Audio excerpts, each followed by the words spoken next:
ang paniniwalang worshiping Jesus is idolatry. Ito ba ay sound theology o wrong theology? Dahil kung sinasabi ng Diyos sa Exodus chapter 20 verse 3 na huwag kang magkakaroon ng ibang Diyos maliban sa Kanya, bakit natin sinasamba si Kristo? Hindi ba yun idolatry? Hindi ba pasok si Jesus sa kategoryang ibang Diyos? Ang sagot po ay hindi.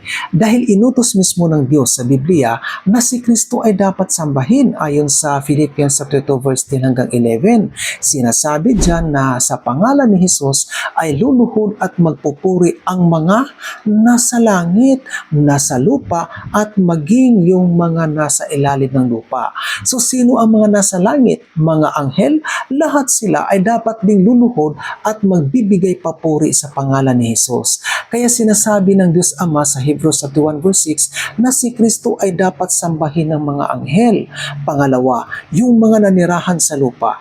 Ang lahat ng tao sa mundong ito ay inutusan din na dapat sambahin si Jesus. At sa verse 11, ipinag-utos dyan na ang lahat ay magpapahayag na si Kristo ay Panginoon. At hindi lang yung ina-acknowledge siya bilang Panginoon, dahil ang salitang Panginoon na ginamit dito ay isinalin po ito sa wikang Grego na Kyrios.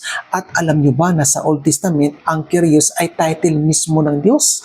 Ang take note kaibigan, yung utos na ipahayag na si Kristo ay Kyrios or Diyos, ay ginagawa ito for the glory of God the Father. Kaya kung hindi mo sambahin si Kristo bilang Diyos, ikaw ay magkakasala laban sa Diyos. So balikan natin ang tanong, bakit hindi idolatry ang pagsamba kay Kristo? Simple lang ang sagot dyan kaibigan, dahil siya ay Diyos. Siya ang sumulat ng 10 Commandments at binigay niya ito kay Moses. Siya ang Diyos na nag-utos kay Moses sa Mount Horeb na nagpakilalang siya sa ako nga. Siya ang nag-utos na huwag kang magkaroon ng ibang Diyos maliban sa akin.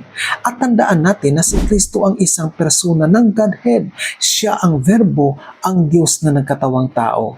Kaya sa New Testament, maraming beses na sinamba si Jesus at ito ay tinanggap niya dahil ito ang utos na ang lahat ng nanirahan sa lupa ay dapat sambahin si Kristo. Kaya ang paniniwalang worshiping Jesus is idolatry ay wrong theology at yan ay mabigat na kasalanan laban sa Diyos.